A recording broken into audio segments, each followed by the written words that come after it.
তুমি কি জানো জিনদেরও আলাদা আলাদা জাত আছে? কেউ আগুন থেকে জন্ম নেয়, কেউ বাতাস থেকে। তাদের শক্তি এত ভয়ঙ্কর যে মানুষ কল্পনাও করতে পারে না। আসসালামু আলাইকুম। আজকে আমি ইসলামী ও লোকজ বিশ্বাস অনুযায়ী বিভিন্ন জিন প্রজাতির 10টি জাতির বিস্তারিত বিবরণ দিচ্ছি। তাদের উৎপত্তি, শক্তি, রূপ, স্বভাব এবং মানুষের প্রতি তাদের কেমন আচরণ হয়ে থাকে জানতে পারবেন এই ভিডিওতে। প্রথমে শুরু করছি শক্তিশালী ইফরিত জিনকে নিয়ে। ইফরিত প্রজাতি জিনদের মধ্যে সবচেয়ে শক্তিশালী ও দুষ্ট প্রকৃতির। উৎপত্তি আগুনের শিখার কেন্দ্র, নির্মল আগুন থেকে সৃষ্টি। রূপ বিশাল দেহ, আগুনময় চোখ, ধোঁয়ার মতো আকারে চলাফেরা করে। স্বভাব হিংস্র, উদ্ধত ও বিদ্রোহী। ক্ষমতা অধিক, জাদুকরদের মাধ্যমে ডাকা যায় তবে বিপজ্জনক। বিশাল দূরত্ব অতিক্রম করতে পারে মুহূর্তে। আগুন ও বাতাসের নিয়ন্ত্রণে পারদর্শী। বিশেষত্ব হজরত সুলাইমান আলাইহিসসালাম এর আমলে ইফরিতরা রাজপ্রাসাদে সেবা করত, কিন্তু বিদ্রোহের পর তাদের বন্দী করা হয়। মানুষের প্রতি আচরণ সাধারণত ক্ষতিকারক, কিন্তু কেউ কেউ চুক্তির মাধ্যমে মানুষের অনুগত হয়। মরুভূমির গভীরে, প্রাচীন ধ্বংসাবশে বা লাশ পোড়ানোর স্থানে তাদের উপস্থিতি অনুভূত হয়। তাদের চোখে থাকে আগুনের মতো লাল আভা আর গলায় ভারী শব্দের প্রতিধ্বনি। লোকবিশ্বাস বলে ইফরিত রেগে গেলে মানুষের শরীরে প্রচণ্ড তাপ সৃষ্টি করতে পারে, এমনকি আগুনের আঘাতে পোড়াতে পারে।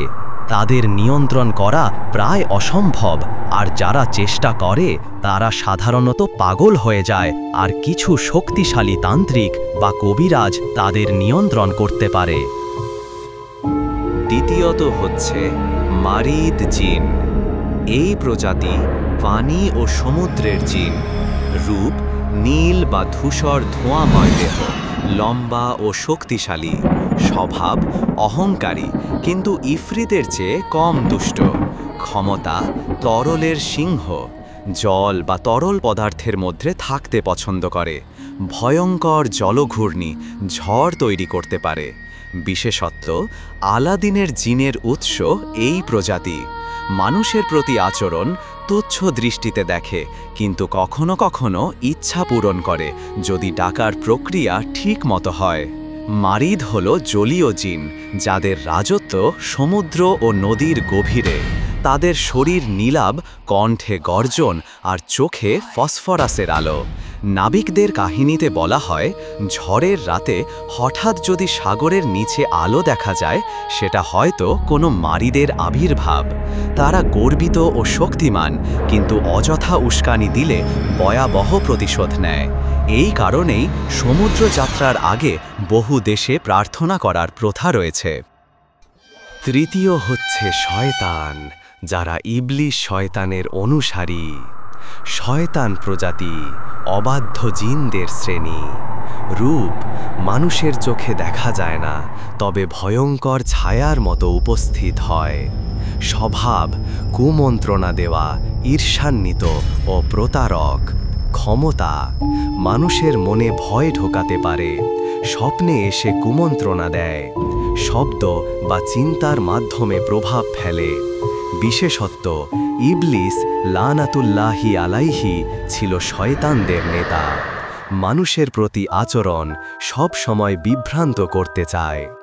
শয়তান হল জিন জাতির সেই অংশ যারা মানুষকে পথভ্রষ্ট করে।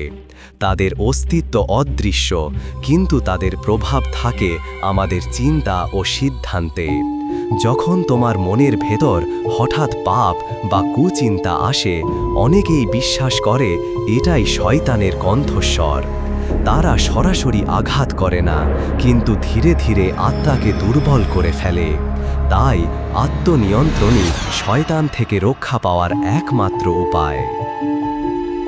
চতুর্থ হচ্ছে হিন জাতি। এই প্রজাতি সবচেয়ে দুর্বল জিন জাতি, প্রাচীন যুগের অবশিষ্ট। রূপ প্রায় স্বচ্ছ বাতাসের মতো। স্বভাব মানুষকে ভয় দেখাতে পছন্দ করে, কিন্তু খুব ক্ষতিকর নয়। ক্ষমতা কম, তবে ছোট শিশুদের ভয় দেখায়। পরিত্যক্ত জায়গায় বাস করে। বিশেষত্ব হিনদের বলা হয় বাতাসের আত্মা। মানুষের প্রতি আচরণ ভয় দেখানো ছাড়া তেমন ক্ষতি করে না। ক্ষমতা কম। হিন হল বাতাসের জিন। তাদের চোখে দেখা যায় না, কিন্তু অনুভব করা যায়। যখন অকারণে দরজা কাঁপে, বাতাসে কণ্ঠস্বর শোনা যায়, বা বাতাসে কেউ ফিসফিস করে বলে পিছনে তাকিও না, বলা হয় সেটাই হিনের উপস্থিতি। তারা সাধারণত মানুষকে ভয় দেখাতে চায়, ক্ষতি করতে নয়। তবুও রাতের একাকী মুহূর্তে বাতাসের মধ্যে কারো নাম শুনলে ভয় না পেয়ে মনে রাখবে, হয়তো ওটা কেবল হিনের খেলা। ঘুল জিন পঞ্চম প্রজন্মের জিন। এই প্রজাতি মরুভূমির বা কবরস্থানের জিন। রূপ অর্ধেক মানুষ, অর্ধেক জন্তু। রক্তচোষা বা মৃতভোজী। স্বভাব হিংস্র ও কুৎসিত, রাতে সক্রিয়। ক্ষমতা রূপ পরিবর্তন করতে পারে, সাধারণত সুন্দরী নারী রূপে প্রলুব্ধ করে, আর কবর থেকে মৃতদেহ খায়।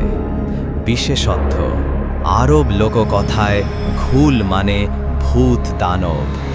মানুষের প্রতি আচরণ খুব বিপজ্জনক, মানুষের জীবন শক্তি শোষণ করে। ঘুল হল মৃত্যুর ছায়া। মরুভূমি, কবরস্থান বা ধ্বংসস্তূপে তাদের দেখা মেলে। তারা মানুষের আকৃতি ধারণ করতে পারে, কিন্তু তাদের চোখে এক অদ্ভুত শূন্যতা থাকে। ঘুল মৃতদেহ বলে বলা হয়, আর রাতের আঁধারে একাকী পথিকদের ডেকে নিয়ে যায় মৃত্যুতে। যদি রাতের কবরস্থানে কুকুর হঠাৎ হাউল দেয়, তখন অনেকে বিশ্বাস করে কোনো ঘুল সেখান দিয়ে গেছে। ষষ্ঠ নাম্বারে আছে সিলাথ জিন। এই প্রজাতি রূপ পরিবর্তনে পারদর্শী এক ধরনের নারী জিন। রূপ সুন্দরী নারীর অবয়বে আসে, কিন্তু পায়ের দিক পশুর মতো। স্বভাব প্রলুব্ধকারী ও প্রতারক। ক্ষমতা মানুষের রূপ ধারণ করতে পারে। স্বপ্নে বা বাস্তবে প্রেমের ভান করে আত্মা নিয়ন্ত্রণ করে। বিশেষত্ব দক্ষিণ এশিয়ায় একে পিশাচিনী বা চুড়েল বলা হয়। মানুষের প্রতি আচরণ পুরুষদের প্রলুব্ধ করে মৃত্যুর দিকে নিয়ে যায়। সিলাত এক সুন্দরী নারীরূপী জিন, যারা পুরুষদের বিভ্রান্ত করে ফেলে। তারা রাত্রির অন্ধকারে অদ্ভুত সৌন্দর্যে আবির্ভূত হয়, আর মায়ার মতো মিলিয়ে যায়। তাদের পা কখনো উল্টো দিকে ঘুরে থাকে, আর আয়নায় তাদের মুখ দেখা যায় না। সিলাতের প্রেম মধুর হলেও মারাত্মক, কারণ সে একবার কারোর হৃদয় ছুঁলে তাকে চিরদিনের জন্য নিজের করে নিতে চায়। সপ্তম স্থানে আছে জান জানিতের জিন। এই প্রজাতি জিনদের পূর্বপুরুষ। উৎপত্তি ধোঁয়াহীন আগুন, নরকের আগুন নয়, থেকে সৃষ্টি। রূপ আলোকিত বা স্বচ্ছ আগুনের দেহ। স্বভাব নিরপেক্ষ, কিছু ভালো কিছু খারাপ। ক্ষমতা বহুরূপে চলাচল করতে পারে, বায়ু ও আলো নিয়ন্ত্রণ করতে সক্ষম।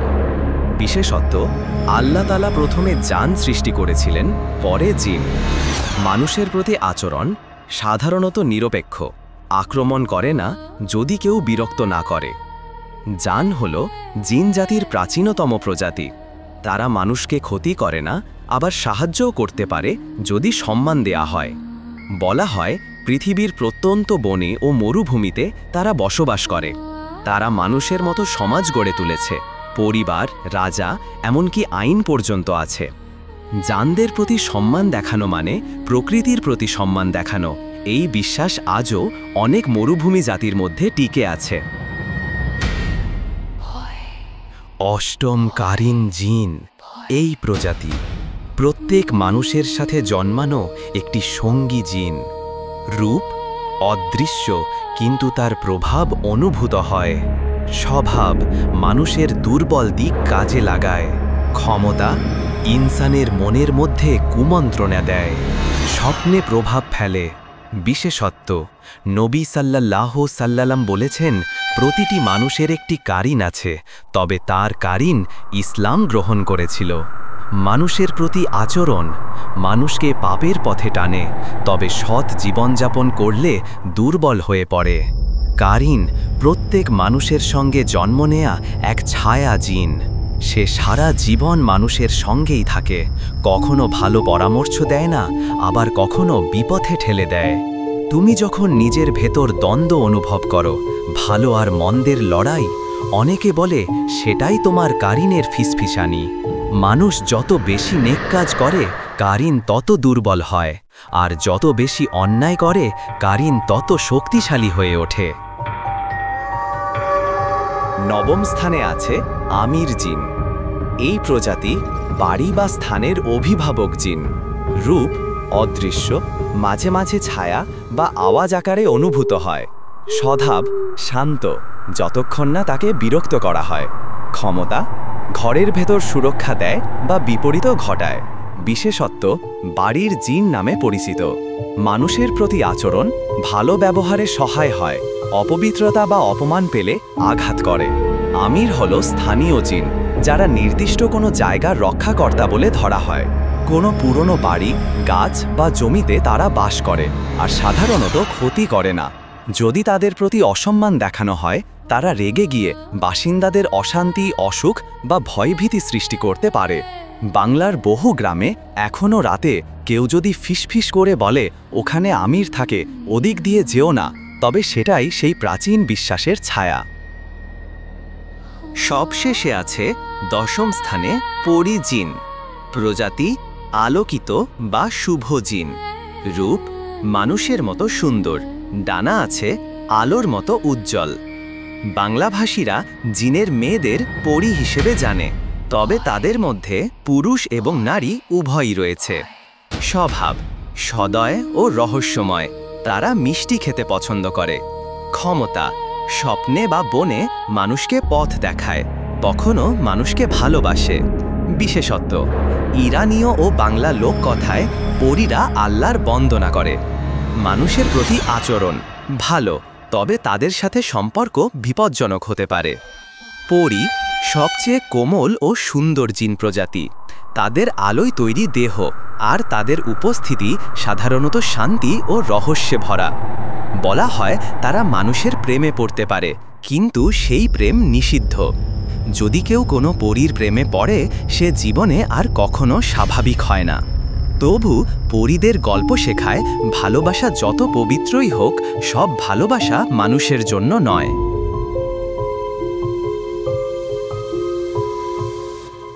এই তথ্যগুলো ধর্মীয় ব্যাখ্যা, লোকবিশ্বাস ও ঐতিহ্য থেকে সংগৃহীত।